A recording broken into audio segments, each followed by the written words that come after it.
God, it's me. Again. One night, a man was praying, God, please give me patience. Next day, his boss gave him extra work. He sighed and said, okay, God, maybe I should be more specific. That night, he prayed again, God, please give me strength.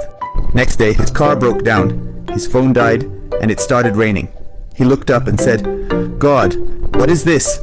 A voice in his heart whispered, I'm answering your prayers. I'm giving you situations to become strong and patient. The man paused, then said, okay, new prayer. That night he prayed, God, please give me money.